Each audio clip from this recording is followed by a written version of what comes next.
د مؤمنانو کله چې په امت مسلمه کې او دغه سید د نعمتونو په خاوندانو کې ظلمونه شروع شي او غریبانان مظلوم بیچارهګان د دین خاوندان د قران او د سنت خاوندان او د وحي خاوندان په ناکار نمونه باندې یاد شي هغه ته تکلیفونه ورسیږي هغه د رب العالمین په دین باندې زوريږي د کفارو د خوشالولو په خاطر باندې د بيدینانو د خوشالولو په خاطر باندې د روپو په خاطر باندې د خپل بنگلو د چتونو د چتولو په خاطر باندې زما دي پر قسم کده سه خلق الله عز وجل د خپل لور باندې روان کړي او د خسته علماء چې منبرونه شړ پرې خو د یتیمانان کړل مدارس شړ پرې خو د یتیمانان کړل کورونه شړ پرې خو د یتیمانان کړل جړاو پریادونه د کورون نراخیږي او ظالم پاغه باندې خپل شونډې غوړي کړې دي او جمعه لطفت په وینو باندې کړې دي مدرسې لطفت په وینو باندې کړې ده جامو کې لطفت دی قران کریم لطفت دی په وینو باندې ندی په تاسو سره موږ رب نه کوي خامخا تاسو ګورئ د دنیا ټول کفاره او توغید چې چا ایمان ته وګکته نکړه ولیکن زمونږ استاد د غټو قهرمانانو د علماء کرامو د درنو خلکو چې د هغوی په فتوا باندې ډېر اجري ډکې دي او ډېر شهیدان په ورګلي او ډېر کورونو کې وسم یو یتیمانان په چنګاري باندې دا وایي په دې زمانه کې چې د فتنو د شرور او د فساداتو نه ډکه ده او زمونږ استاد قرار په دې زمانه کې دی چې دا قیمت ته ډېره زیاته نږدې زمانه ده او د قیمت په شیبو کې موږ او تاسو واقع یو حدیث صحیح کې راځي نبی کریم صلی الله علیه وسلم فرمایي ان شر الايام والشهور والسنين اقربها الى الساعه ډېرې بدترین ورځې بدترین میاشتې او بدترین کارونه او بدترین کلونه هغه کلونه دي چې قیامت ته نږدې وي نو موږ یقینا چې په ډېره بده زمانه کې اوس راګیر یو او زموږ استاد رب العالمین د ښایسته نعمتونه وقت فوقت باندې سلب کوي او رانه روان دي عزتمن خلک هم بې عزته شول امن هم په خوف او په ویره باندې بدل شو جمعتون او مدارس مسون او خوندی ندی فاتی او زمونږ استاد اشراف دا د ارزال فلسون باندې بی عزت شول ویني زمونږ استاد محفوظ ندی او زمونږ استاد مالداری په فقر باندې د بدلیدو والا ده زمونږ استاد څنګه اتحادونه اتفاقونه هغه په تفرق او په بلتونونو باندې بدلیږي ټیم په ټیم باندې شرعي علوم زده کړې ډېر دي لیکن د عمل خاوندان په منګ او تاسو کې ډېر زیات کم ښکاري هغه د ورورۍ سینې چې به منګ چاته کولاولې خپل سینې مو د حسدونو او د کینو او د نورو بدبینانو نه ډکې کړي دي او حتی تر دې پورې چې په ټوله دنیا کې د مسلمانانو یو داسې اسلامي منظمه نه ښکاري چې هغه به د کفارو او د بيدینانو د هغوی د تهدیدونو او د ګواښونو نه به لرې پاتې شوي دا کارونه ولې په موږ باندې را روان دي او ژوند هم د بدۍ سره مخامخ دی چې د دې لپاره څه وجوه دي او ولې مؤمنان په دې کې سوچ نه کوي نو ژوند زمونږ د خرابېدو په لور باندې روان دی نو یو عامل د ژوند د خرابېدلو دا دی چې موږ او تاسې د توحید او د سنت هغه حقیقي پیروي پرېښې ده او دا د رب العالمین تړه ده او د رب العالمین قانون دی چې څوک د رب العالمین توحید او د الله یووالی په هغه اصلي معنا باندې ونه پیژني زمونږ رب په هغې باندې خواږه او خیسته ژوندونه تریخ کوي دا د رب العالمین کار دی کله چې شرک شروع شي بدعات شروع شي او د الله عز وجل بړی فاتح شو د مخلوقات بړی او صفاتونه کیږي د منبرونو کمپینونه د مخلوقات شروعي او د الله عز وجل کمپین نه کیږي هر اجتماع کې بس خودنه د انسانانو کیږي د رب العالمین خودنه نه کیږي او په هر یو مجلس دینی کې هغه تعارف د انساني چیرو چې فنا کیږي د هغې کیږي او د الله عز وجل د هغې تعارفونه ډېر زیات کم وي بیا رب العالمین د انسانانو ژوندونه بدوي زمونږ رب موږ او تاسو ته یو تاریخي واقعه بیان کړې لقد كان لسبأ في مسكنهم آية جنتان عن يمين وشمال كلوا من رزق ربكم واشكروا له بلدة طيبة ورب غفور فأعرضوا فأرسلنا عليهم سيل العرم وبدلناهم بجنتيهم جنتين ذواتي أكل خمط وأثل وشيء من سدر قليل ذلك جزيناهم بما كفروا وهل نجازي إلا الكفور السبا والا در رب العالمین په نعمتونو کې ډوبو چې زمونږ رب د هغې صفتونه کړي چې ښایسته او مسون او خوندي ژوندونو ته رب العالمین ورکړي خو فاعرضوا دی د الله د شرع نه اعراض وکړه د توحید نه اعراض وکړه هغه د الله شریعت په ځان باندې بد وګڼه اسماني وحی د ځان دپاره تاوان وګڼله الله په دې باندې عذابونه راولېږل او زمونږ رب وایي همدقسې ناشکرو کفره او تواغیدو ته زمدسې عذابونه ورکوم چې هغه ښایسته ښایسته باغات الله وله په کنډراتو باندې بدل کړل ای مؤمنانو که موږ او تاسې د الله شرع پرېښودله لکه څرنګه چې زموږ په څېرو کې نه ښکاري زموږ په ژوندونو کې نه ښکاري زموږ په غمونو او ښادو کې نه ښکاري زموږ په ټولنو کې نه ښکاري زموږ په نظام کې د سر نه بوی د رب العالمین د شرع نه ښکاري زموږ په قضاګانو کې د رب العالمین د شرع بوی نه ښکاري زموږ په مجاهدینو کې د شرع استسلام نشته دی زموږ په خیرخواو او د دین په ټیکهدارانو کې د شرع د هغې یو صفت پکې نه ښکاري ولې به رب العالمین زموږ سره همکارۍ نه کوي او الله عز وجل به په ما رحمتونه راکولاوي زموږ بدنونه او باډۍ او زموږ علاقې او کوڅې زموږ ملکونه د دې نه دي چې د رب رحمتونه دې په دې کې راښکته شي چې کله موږ او تاسې د رب العالمین د شریعت نه اعراض وکړو دا یو غټ سبب دی زمونږ ټول کړه وړه زمونږ ټول نظامونه زمونږ بازاري ژوندونه او زمونږ معاملات او زمونږ ناسته ولاړه دا تاسې نه ګورئ چې په کوم قانون باندې عیار ده او د کوم قانون موږ او تاسې تابعداري کوو هېڅ چېرته به موږ او تاسې ښه ژوند وینینو او د یو فاسد د یو ناکاره ژوند سره موږ او تاسې مخامخ یو چې موږ د رب العالمین د شرع او د الله رب العالمین د آسماني قانون نه چېرته اعراض وکړو دویم مؤمنانو کله چې په امت مسلمه کې او دغسې د نعمتونو په خاوندانو کې ظلمونه شروع شي او غریبانان مظلوم بیچارهګان د دین خاوندان د قرآن او د سنت خاوندان او د وحی خاوندان په ناکاره نمونه باندې یاد شي هغوی ته تکلیفونه ورسیږي هغوی د رب العالمین په دین باندې ځورېږي د کفارو د خوشحالولو په خاطر باندې د بېدینانو د خوشحالولو په خاطر باندې د روپو په خاطر باندې د خپلو بنګلو د چتونو د چتولو په خاطر باندې زما د په رب قسم یې که داسې خلک الله عز وجل د ښه په لور باندې روان کړي ای مؤمنانو د ظلمونو د مسلمانانو نه ځانونه بچ کړئ خویندې میندې مه کړوئ او واړه ماشومانان مه کړوئ مې ځوروئ چې د هغوی یوازې ګناه د قرآن او د سنت د هغې ګناه د قرآن او د سنت د عمل ګناه دعوت ګناه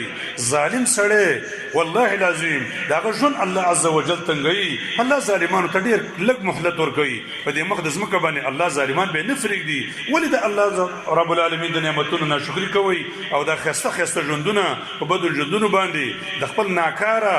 او فاسد او یو بې ایمانه نظر باندې دغه خپل ژوندونه تاسې بدلوئ او ظلمونو ته لاسونه اچوئ لکه نن سبا چې ټوله نړۍ دا د ظالمانو د ظلمونو نه دومره په تنګه راغلې ده چې الله عز وجل خپل قهرونه هر ښار ته رالیږلي دي هر ځای ته رالیږلي دي چې موږ او تاسې نشو کولی چې د شپې د یو مؤمن جومات ته د عبادت دپاره په اخلاص باندې لاړ شي په تورتم کې دې په یو پراخه لار باندې ځان له لاړ شي خامخا به د ډاکو خطر وي د قاتل خطر به وي د ظالم خطر به وي نو زمونږ او ستاسې ظلمونه دي چې ژوندونه یې راله ډېر زیات بد کړي دي یو روایت کې راځي کاد الضب یموتو قریبه ده چې دغه خادمي په دې خپل سړو کې چې خادمي دي او حیوانات دي چارپایان دي بهایم دي دا په دې خپل جالو کې په دې خپل سړو کې دا د ظلم د ظالم د وجنه د خواروالي د وجنه چې رزق وته نه رسیږي باران نه پینې کیږي او خوراکونه نور نه د ظالم د ظلمونو د وجنه په خپل سړو کې مري چې ګوري راويخلنه حیوان با دولګي د وجنه او تند وجنه مړ شوی ستاسو د ظلمونو اثرات نور خلکو ته رسیږي نور مخلوقات ته رسیږي نو په ظلمونو باندې ګوره ژوندونه بد کیږي دا د یو څو ورځو د بریتانو تاوله نه چې سړی بس داسې مو کړل پرانکې مې مړ او دا مې لري ک د قران او د سنت والا نظام نه بچ کړی خلی د هغه په خلاف باندې مستعمالوي والله العظیم د قران او د سنت دا هغه منون کې دا خروج نه دی د قران او د سنت منون کې د قران او د سنت راټینګون کې دا ظالمان نه دي دغه دنیا چې ظالمان خو په دې فراخ ژوندون کې دی یو د بل سره اړن دي مؤمنانو په دې پښتو بسترو باندې خوبونه کوي دا هم د قران او د سنت والو هم د دې خسته او د دې ډولیو او د دې نیکانو صالحین وجدا چې دغه ظالم په دې خپل کټ باندې پر ایمان او د کیږي خسته رسکونو ته رسیږي کم دا د قران او د سنت والا نو نو په دې باندې سوچ وکړئ چې به الله عزوجل د دنیا مخ بدلی ظلمونه لاسونه واخلي مؤمن کړي کول ته مجبوروي مؤمن تهدید ته مجبوروي مسلمانانو د ظلمونه لاسونه وینځي ابو هريره رضی الله تعالی عنه فرمای الظالم لا يظلم الا نفسه ظالم چې ظلم کوي دا فقط په خپل ځان باندې ظلم کوي ور د بچی ژوند خرابوي د خپل ځان ژوند خرابوي د خپل اهل عیال ژوند خرابوي د خپل فامیل ژوند خرابوي الله عزوجل هغه ذات دی چې کله ظلمونه د مسلمانانو مابین کې په خپل مابین کې به شروع شي الله زندگی د انسانانو خرابوي یو حدیث قدسی کې راځي امام بخاری رحمه الله را نقل کړی دی زمونږ رب عزوجل فرمای یا عبادی انی حرمت الظلم اے د زما بندگانو ما په ځان باندې ګور ظلم حرام کړی دی او وجعلته محرما بینکم ما ساس مابین کې د ظلم حرام ګرځولې دی فلا تظلموا یو د بل باندې ظلمونه مکوئ مالدار د الله نه ویریږي غریب مزوروي هغه وسلوال به وسله سره مزوروا هغه د ډیرو جریبونو جیدادونو لرونکې هغه بیکار انسان ته چې کوټه پر نه لري هغه د تکلیف مرمر سوا هغه سړی چې عقیده خراب ده او د وخت چارواکي دي علما نیکان صالحین د قران او د دین او د مدرسې او د مسجد په وجه باندې یو خسته بیان په وجه باندې د دین د دفاع په وجه باندې نه د تهدیدي نه د زوري او باغې باندې دي کفار او بيدینان نه خوشالي زګه دا اثر به د اهل عیال باندې پریوزي الله رب العالمین ګور ظالمان ته ډیر کم مهلت ورکوي حدیث کې راځي نبی کریم صلی الله علیه وسلم فرمایي ان الله لا یاخذ الظالم ان الله لا يمهل الظالم الله ظالم ته مهلت ورکوي خو ثم اذا اخذه لم يفلته رب العالمین چې به کله ظالم راونیسي به رب العالمین نفريدي ظلمونه چې زموږ اساسي ارڅ د خطر او د یو بد ژوند سره مخامخ کړي او زموږ اساسي لحظه په لحظه باندې خسته ژوندونه نه ویني مؤمنانو درې مؤمنانو منګه بغیر حق بغیر د یو شرعي مجوزنا بغیر د یو شرعي دلیلنا منګه ویني پیکو او دا سي پیکو لکه څنګه چې چرګان حلاليږي نه ګوري د نړۍ مسلمانان روزمره هر انسان ته د معلومات دي چې زموږ د زنانو د سترګو نه وخت روان دي د مسلمانانو روان دي په کعبه کې روان دي په مساجدو کې روان دي په جب کې د پروت په کټ کې ناشته او په خپل باندې د مسلمانانو مظلوم بیچارو داغه منظرونه د حلاکت تاسینی وړو لکېږي ټوټه کېږي زره کیږي او ویني بغیر حق تويږي چورته وګوري بل جرم نه سوا د رب العالمین د الهي قانون د علو د وجنه مؤمنانو دا بے ځای ویني توی کول دي بغیر د یو شرعي مجوز نه ویني توی کول دي چې زمونږ ورساشه ژوند دي د سید بد امنی سره مخامخ کړي دي یو خطر سره مواجه کړي دي دا د محمد رسول الله صلی الله علیه وسلم وینا ده یو روایت کې راځي صحابي راغی د نبی کریم صلی الله علیه وسلم نه پوښتنه وکړه یا رسول الله اي ذنب اکبر غټو لوی عظیمه ګناه کوم یو ده رسول الله ته ډیره خبرې وکړه یو ته ویلې وای چې قتل داغه نفس وکي چې حرم الله الا بالحق چې هغه الله حرام کړی دی مګر په حق باندې کوی نه خیر دی قتل کله دی مړی کا زناکار دی محسن دی مړی کا او یا مرتد شوی دین نو کړی مړی کا په کوم وینه کې چې شک هم دی داغه نه بتیریږي د بل د خوشالولو لپاره به دا کار نه کې، د ځان د قهرمان د معرفي کولو لپاره به دا کار نه کې. یا مؤمنانو آخرت ته کتل پکار دي، قیامت ته کتل پکار دي. زمونږ د رب په لور باندې لاره ده، زمونږ په الله باندې لاره ده، ور روان یو او ډېر د قیامت اولنۍ شېبې دي. دا بې ځایه وینې تویدل باید چې مؤمنان د دې نه اجتناب وکړي، خپل ژوند خراب نه کړي. ای مؤمنانو د مسلمان د وینې احترام وکړئ. زما د فرق قسمي چې رب العالمین د مؤمن د وینې په توی کېدلو باندې ډېر زیات الله غوسه کېږي. لزوال الدنیا اهون على الله من قتل رجل مسلم. دا ټوله دنیا چې ختم شي په د یو عالم وینه چې دا توی شي، دغه ټوله دنیا ختمېدل رب ته آسان دي. دا د عالم وینه، د نیک صالح وینه، د دیندار وینه، د یو مسلمان وینه، د یو مجاهد وینه، او په یو کور کې یو د مسلمان مور په غېږ کې لوی شوي د یو بچي وینه چې بغیر حقیقت پوهېږي. ټوله دنیا د ورانې شي رب العالمین ته آسانه ده، خو دا وینه رب العالمین نه برداشت کوي. زمونږ استاد دا ژوند چې د هلاکت په لور باندې روان دی، مؤمنانو وینې بې ځایه توی کوو. د الله نه وډارېږئ. د وینې مسلمانانو مابین کې ډېر زیات تحقیق وکړي. حدیث د نبی کریم صلی الله علیه وسلم دی: لا یحل دم امرئ مسلم الا باحدى ثلاث. د مسلمان وینه به نه توی کې مردري شویانې باندې به توی کې. ښکاره کو پر دې پې ولېږي او ثابت دی په شواهدو راغې مړې کا. قاتل یې قتل دی ثابت دی په شواهدو باندې قتل یې کا. او مرتد شوی دی قتل یې کا. زنا یې کړې ده قتل یې کا. د دې نه علاوه مؤمنانو په د پټي په تریخوالي د تنظیمي اختلاف د وجې نه او زما خبره نه ده منلې، ما سوران دی، ما سره د منبر دشمني لري، ما سره د مدرسې دشمني لري، ما سره د پولي پټي دشمني لري، ما سره د یو څو د بل څه دشمني لري، ما سره مسله باندې وران شوی دی او ورځي د هغې په وینه باندې ورځي. زما د فرق قسم چې د قاتل، د معاون او د شریک او د همدرد او د هغه سره په یو کوټه کې راټول شوی په پلان کې سره شریک انسان د دې به ژوند رب العالمین خرابوي چې کله د مسلمان وینه بغیر حقین دا توی شي. د الله نه وډارېږئ، ځکه زمونږ په دې دنیا کې مؤمنانو ژوند ډېر زیات کم دی. کم مقتول لاړ شي، قاتل پسې ډېر لږه زمانه کې روان دی. یا 10 کاله بعد او یا 20 کاله بعد په دې دنیا کې دی نه پاتې کېږي. همدغه نشو تماشو پوښتنه به ان شاء الله زمونږ رب د قیامت په ورځ باندې به کوي. او دا ډېره غټه خبره ده. حدیث دی رسول الله صلی الله علیه وسلم: اول ما یقضى بین الناس فی الدماء.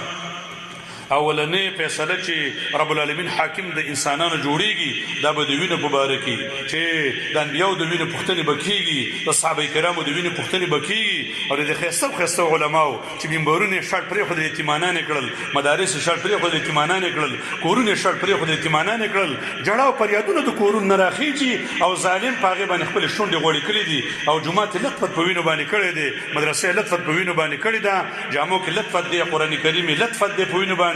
نو دې به تپوس سره زموږ رب نه کوي، خامخا په قیامت کې کوي. په وینو کې ډېر زیات محتاط او ډېر زیات په احتیاط باندې قدم ځکه محتاط اوسېږي مؤمنانو، ځکه ژوندونه په دې باندې خرابېږي. حدیث کې راځي نبی کریم صلی الله علیه وسلم فرمایي: لا یزال المؤمن فی فسحة من دینه ما لم یصب دما حراما. مسلمان به په ښایسته ژوند کې تر څو پورې چې وینه نه توی کړي، حرامه وینه نه توی کړي. د دې نه ځان ډېر زیات بچ کول پکار دي. بل مؤمنانو ژوندونه چې د انسان خرابېږي دا د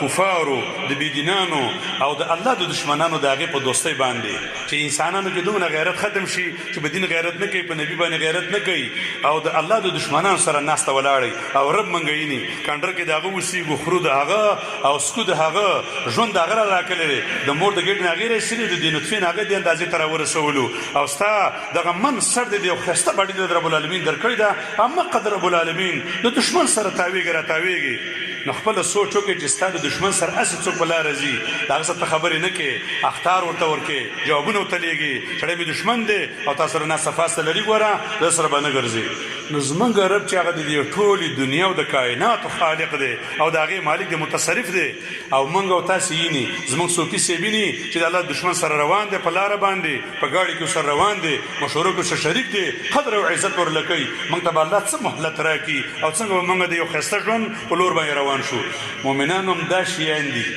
ژوندونه راله خراب کړي دي. د دې وجه نه دغه ژوندونه بیا ډېر د خطر سره مواجه دي. تاسې وګورئ د دنیا ټول کفاره او تواغید چې چا ایمان ته اوږه کته نه کړله، خو لیکن زموږ او ستاسې د غټو غټو قهرمانانو، د علما کرامو، د درنو درنو خلکو چې د هغوی په فتوو باندې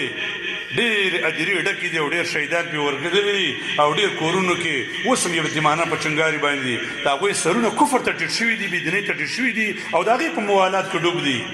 مؤمنانو الله رحم بیا نه کوي، ژوندونه خامخا خرابېږي. د کفارو د موالات د بېدینانو د موالات غیرت ځان کې پیدا کوي.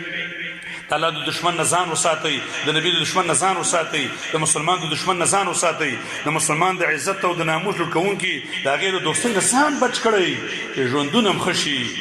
او څلورم مؤمنانو چې ډېر عظیم شی دی هغه معاصي کول، بیا خصوصا په دې زمانه کې قیامت راته تیار دی او رب العالمین ته مرحله بیخي نږدې ده. او په دې دورونو کې موږ ځوان په بېدینۍ کې وینو، موږ سپین ږیري په بېدینۍ کې وینو، د دفتر والا په بېدینۍ کې وینو، چارواکي په بېدینۍ کې وینو، ځوانان خپل شبابان دا د رب العالمین په مخالفتونو کې وینو. نو دا د امت دپاره ډېر غټ هلاکت او سردردی دی کله چې موږ او تاسې معاصي شروع کړل. ور الله راله ژوندونه خرابوي. واذا اردنا ان نهلك قريه امرنا مترفيها ففسقوا فيها فحق عليها القول فدمرناها تدميرا. کله چې موږ د یو ولس او د یو قوم او د یو ملت اراده د هلاکت وکړو، فاسقان پکې ډېر کړو. د فسق نه ځانونه بچ ژوندونه هم ښه شي. دا رزقونه چې وخت په وخت باندې تنګېږي، پکونه را روان دي او خیر نه وي نو ټول شرونه باندې سترګې لګېږي. خپلو ځوانانو کې سوچ وکړئ، هلکانو کې دفترو کې وکړئ چې موږ په کومو لارو باندې روان یو. نعمان بن بشیر رضی الله تعالی عنه یو خطبه په دمشق کې ورکوله. د هغې د خطبې یو ټکی دا و: ان الهلک کل الهلکه، حلاکت او مصیبت او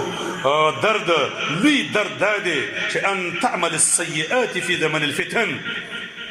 چې ته په هغه زمانو کې هم لاس د ګناهونو ته اچولی، فیسبوک د سپروت دی، بربټ فلمونه په هغې باندې ګوري، په لارو کې روانې، سترګې د په غیر د محارمو نه بل ځای ته نه لګېږي، نظر دې د الله دپاره نه کته کېږي، قلم دې په غیر د رب العالمین د غصې نه خوځېږي، قلم دې د الله په عداوت کې خوځېږي، او غوږونو باندې بېدیني اوري، په قداغونو باندې ور روانې بېدینۍ ته په سترګو باندې یینې، عملي جامه یې هغې ته ور اغوستلې ده. ابې دور د فتنو دی او کور کور ته زموږ او ستاسې فتنې را رسېدلې دي. لت پت مسلمانان په وینو کې وینو، زنانه وینو، کډوالان وینو او چنګارې د مسلمانانو اورو. او ته ځوان همدقسې په شرابو کې ډوبې ترې نغلی نه شولې، زنا کې ډوبې ترې نغلی نه شولې، د مسلمان په عداوت کې ډوبې ترې نغلی نه شولې، بېلمازه پروت دی، جومات سره تعلق برابر نه شه. په داسې دورونو کې مؤمنانو بې داسې فسق او داسې فجور ته معاصیو ته لاسونه اچول، دا یقینا چې د هلاکت دپاره یو لویه ذریعه ده. الله عز وجل دې موږ ځان ته محبوب کړي او زموږ ژوندونه دې رب العالمین ښه کړي.